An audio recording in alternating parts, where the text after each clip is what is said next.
You've tuned in to the Community Cats Podcast. Ready? Let's go.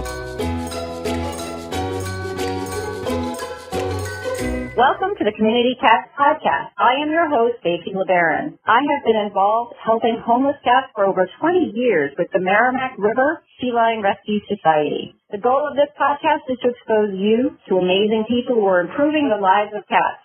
I hope these interviews will help you learn how you can turn your passion for cats into action. Today, we are speaking with Dr. Susan Krebsbach.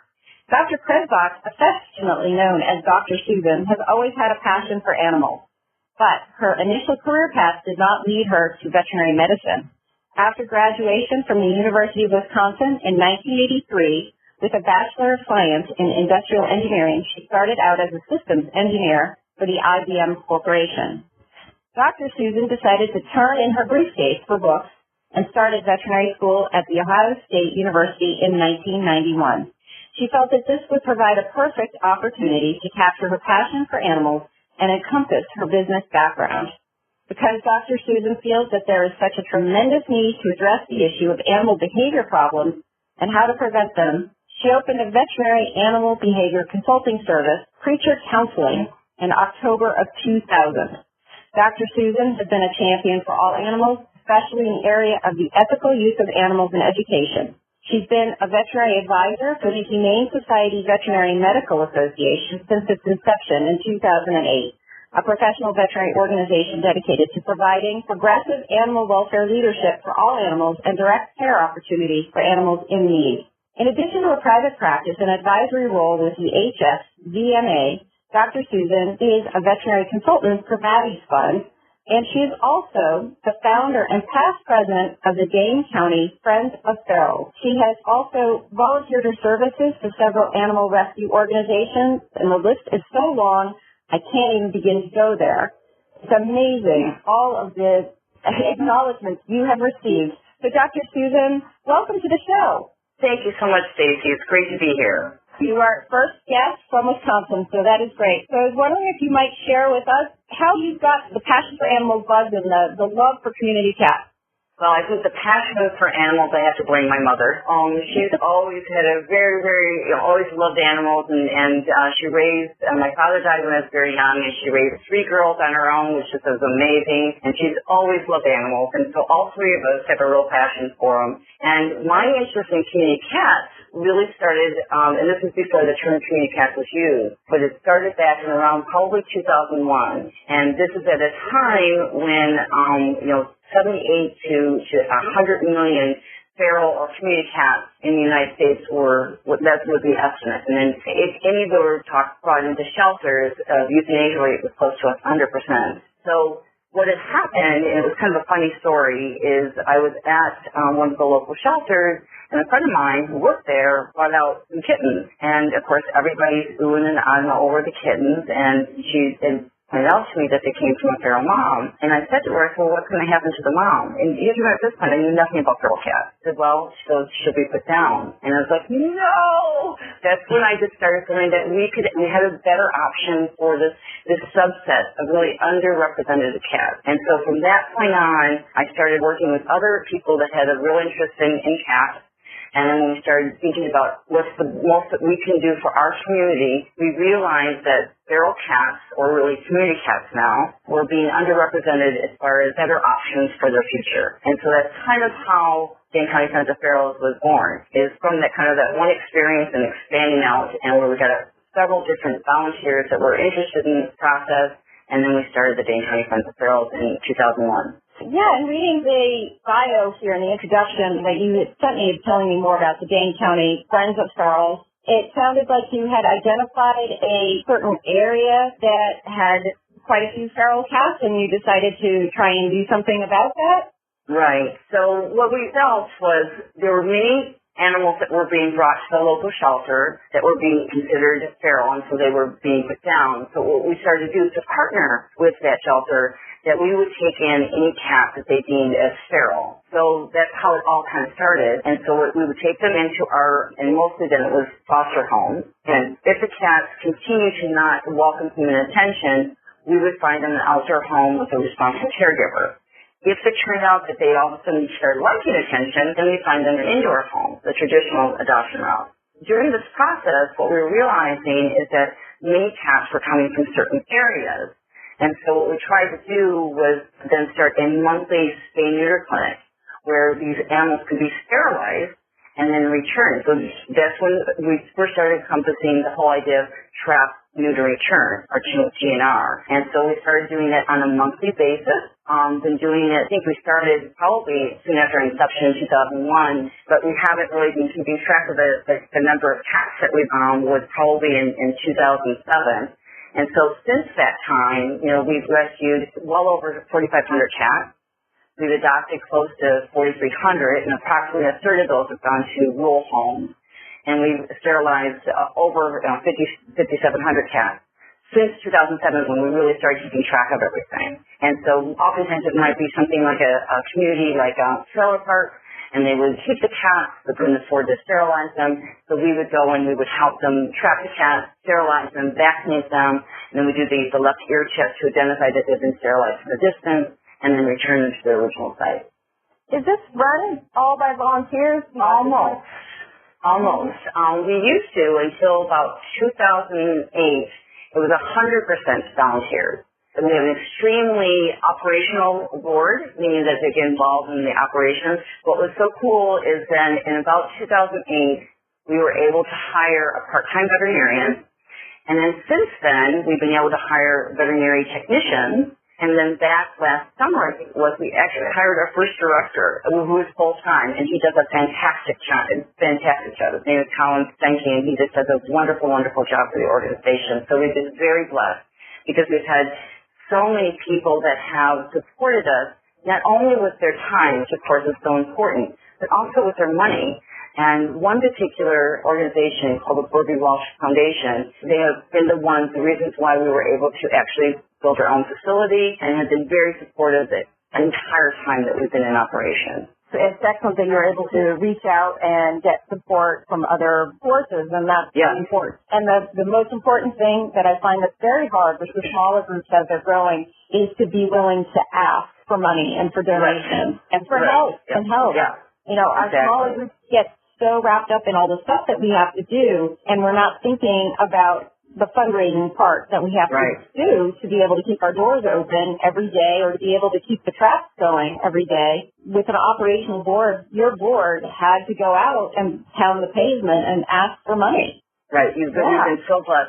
And Stacy, I'm amazed on the generosity of people. It is so reaffirming to have people that have this concern, this interest, this desire to help out the cats.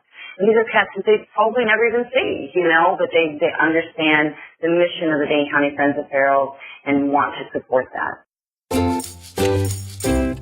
And now, let's take a moment to listen to a few words from our sponsors. Ready to make a big difference for cats in your community? We've got an exciting opportunity that can jumpstart your efforts. The Community Cats Podcast has launched Community Cats Grants. When you qualify for this innovative program, you'll gain valuable knowledge about how to raise funds for your spay-neuter efforts. Plus, we'll match the funds you raise up to $1,000, doubling your ability to make a difference for cats. Fundraising doesn't have to be scary. We'll be with you every step of the way. Check it out. You can find all of the details on the Community Cats Podcast website under our education menu. Let's join forces to make the world a better place for community cats. Just to clarify, I'm very curious. Your organization sounds very similar to the Merrimack River Feline Rescue Society in many ways. And I just want to ask a question. In our early days when we started, we were very precise about really intense management of our colonies. We had volunteers that were helping feeding the colonies and tried to keep good records of what cats were visiting the various feeding stations, and really helped us to go from having 300 cats in a downtown area to, as of 2008, no cats. When you're talking about ferals in the county, are you monitoring those locations to an intense level, or is it more of a return to field kind of mentality? Well, when we do our sterilization, our monthly sterilization clinics, that's return to field, okay? But ours is a little bit different, Stacy, because if we look at our source of cats, it's kind of broken into 6 different categories. The first one are adoption returns. We'll immediately take back any animal that has been, or any cat that's been adopted. For whatever reason, we will take them back into our system. The second, and this is the order of priority, are cats that are deemed feral or fearful that come from the Dane County Humane Society. So these are cats, for whatever reason, cannot be returned to their original site. So it might be like, I'll give you an example. There was a colony of 8 cats that had lived at a building in the airport, and the building was going to be torn down. So they couldn't be returned to that site. So we took them in, and then we sterilized them. So we relocated them to another site with responsible caregivers, so a place where that they would be monitored and cared for. So we're involved more in the relocation of cats that cannot go back to their original site. And then the third area of source would be other shelters. Again, these are cats that are deemed feral or fearful that cannot be returned to their original location. And the fourth would be public surrender. And the fifth would be stray, unweaned kittens with the mom, if at all possible. And then the sixth would be public surrender of cats that are deemed friendly. So most of what we do comes from our local Humane Society, because we partner with them to take all their cats that they feel are feral, and then we find them a home, whether it be an outdoor home with a responsible caregiver if they truly do not welcome human attention, or if they become friendly and they do welcome human attention, then we'll find them an indoor home to the traditional adoption route. So you actually, one of your primary jobs is what we would call here in New England, I guess, is a barn cat relocator, because so many cats. I know they don't go always to barns. I mean, we've had cats go to warehouses and be working cats and those kinds of things. But in New England, we tend to reference it as barn cat relocation. So it sounds like a large percentage of the cats that you have in your care end up being relocated or placed in that kind of a program. That's correct. And like I said, for whatever reason, they cannot go back, because that's always the first thing you want to do is, as you know, to return them to the original site. But these are cats, for whatever reason, cannot be returned. Have you documented at all the success rate of the relocation? As far as the cats that stay there? Yeah. I don't know if we actually have numbers on that, but we kind of from an anecdotal standpoint, we really counsel the people who adopt the cats that are going to be in a rural setting about the acclimation period. And we recommend at a minimum that they be confined for 2 weeks in the area where they're going to be fed, but prefer to do it actually at least a month. And so we really work a lot with counseling the adoptive homes on how to help the animals stay, and really it's getting them on a regular schedule where they're used to being fed at certain times and in a certain location. And that's a very, very helpful tool on making sure that they stay where they're brought. Just about a week and a half ago, the Community Cats Podcast Facebook page, we did a Facebook Live video of a barn cat relocation training session in Massachusetts, and that is still up on our Facebook page. So if you want to look at the Community Cats Podcast Facebook page, there is 2 presentations on barn cat relocation by 2 different organizations. Oh, wonderful. Great resource. I am very interested in finding out more about Fly's Place. Can you describe it to me? Absolutely. That is our first own full-functioning facility. Again, opened in 2008 because of the generosity of the Burby Walsh Foundation. And so what we have there is we actually have a surgical suite, which is great, and we have an exam room. We have intake, and these are cats that first come in, and they need to be examined before they're put into the general population.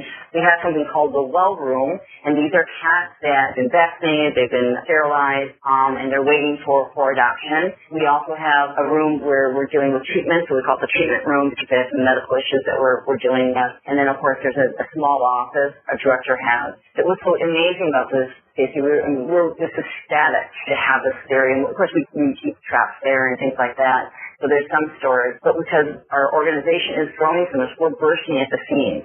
We're actually at the point now where we're considering relocating into a bigger area. It's cool that the community is really accepting the Dane County Friends of Ferals and what we're doing, and really looking to it. I want to share with you why we call it Fly's Place is that the Burby Walsh Foundation, who were so generous in providing funding for this, one of their cats was named Sylvester, and he was the first cat, I believe, that was their first stray cat.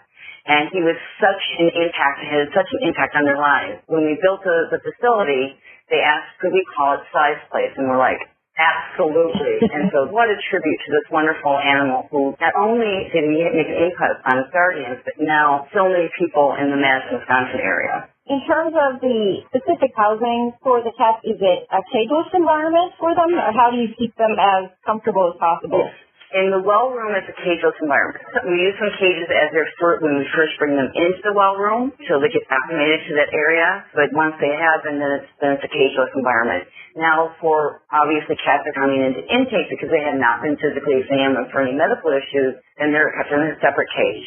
Then we can't risk exposing other cats to diseases when they haven't been. And of course, the ones that are in the treatment room are also in cages because they have a medical issue that we're dealing with. And then, in addition, I should mention, Stacey, is we have a really diverse and extensive foster network. And so these are people that will take in perhaps like feral moms that have kittens. Like last spring, my son and I fostered 2 feral moms, pretty sure that they're sisters, and one mom had 5 kittens, the other one had 1. They would allow each other to nurse each other's babies, and it was so cute. And so my son and I were very involved in socializing the kittens. It was a great experience, and finding wonderful homes for all 6 kittens. They lived in their homes because they were all socialized, wanted human attention. But the moms continued to be much more reserved about human attention. So we found them a wonderful outdoor home with a responsible caregiver. So being in Wisconsin, can you tell me a little bit about what you perceive the state of community cats being like in Wisconsin? Well, what's so amazing is that when we first started out in 2001, it was kind of unheard of to help community cats. And again, back then the term was feral. So I love that whole term of community cats because I think it really embraces what the subset of cats that we're helping. Back then there was some resistance, and it took a while to create collaborative relationships with other rescue organizations. It took a while for acceptance of the trap and return program.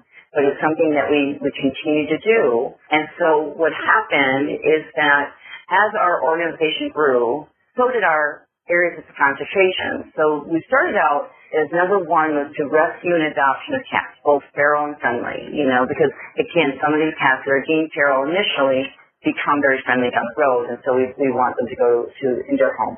Then came the sterilization of cats through TNR, trap and return. That was the second one. But now, this is the cool thing, and that's why I wanted to be a part of the podcast, is that we're really doing community outreach. Because we've been so fortunate in Dane County with all the resources we have. There's neighboring communities or counties that do not have nearly the resources that we do. So we're really reaching out to them. I'll give you an example. Just last weekend, we held one of our monthly spay-neuter clinics in Dane County, which is a neighboring county, at their shelter there. And what we offered was, for a nominal fee, people could bring in their cats to be sterilized and vaccinated and then returned. So it's really, really growing. That's the beauty of it. And I think that Dane County, because we've been so fortunate in the resources that we have here and the wonderful volunteers, we've really been able to grow outside of our own county.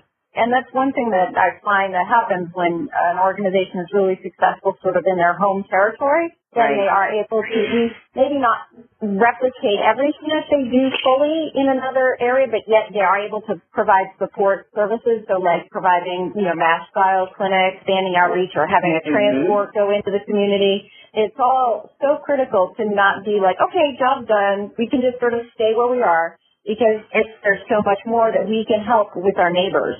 Absolutely. And a perfect example can be something as simple as a presentation. I think it was probably a year and a half ago, I was asked by an individual in Marathon County to come and give a presentation to their city government there because they really wanted to have a TNR program and there was a lot of resistance. I went up there and I gave a presentation and it was available to answer questions. And the reason that I think that presentation had such an impact on that community was because I could talk about an area in Wisconsin that has been very successful in implementing a TNR program and really making an impact on the number of cats that we see. Earlier in the summer, I received an email from the individual that invited me for the original presentation. She said they finally had gotten approval from the city government to start implementing the TNR program. And how cool is that?